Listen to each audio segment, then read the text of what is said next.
Hey folks, it's Casey Dimon here with the TaxSaleAcademy.com, and in this video we're talking about tax deed sales that are canceled.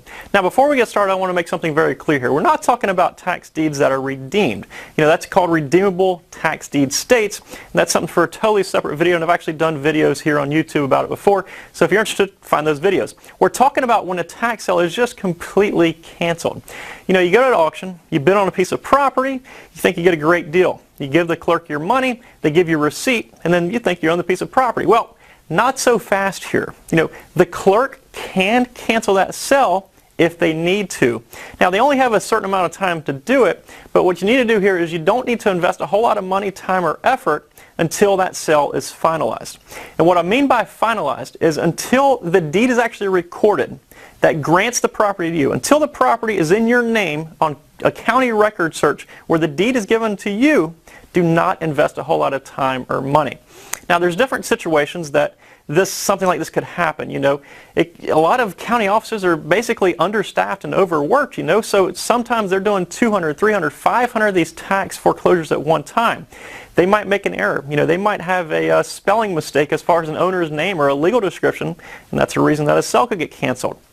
You know, they could also have a piece of property where there's 2 or 3 owners. They could have notified all but one of the owners, and you know, again, because they did not notify the owner, which based on state statute, in a lot of states they have to notify every single owner, there's another reason that the sale could get canceled. You know, it could also be a situation where the owner's in a bankruptcy court, and not only do you have to notify the owner, you also have to notify the bankruptcy judge. So there's another situation that a sale could get canceled.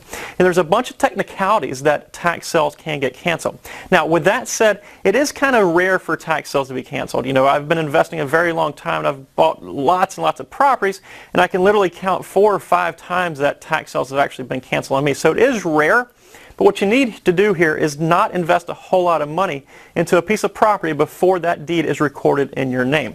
You know, a lot of state statutes dictate that after the actual sale, the county might have 15 days, 30 days, or 45 days in which to put the deed in your name. And during those 15, 30, or 45 days, you know, they will, at that time, they will allow other people to object. You know, a former owner might say, well, listen, I didn't know about it. Or, you know, the bankruptcy judge might contact the county and say, listen, you didn't notify my court system like you should have. So there's certain time stipulations. The good news is, once it's in your name good, and it's in your name permanently. But the last thing you want to do is buy a piece of property at a tax sale auction, re-roof it the next week, have the sale canceled the following week, and then you realize, hey, I just re-roofed somebody else's house.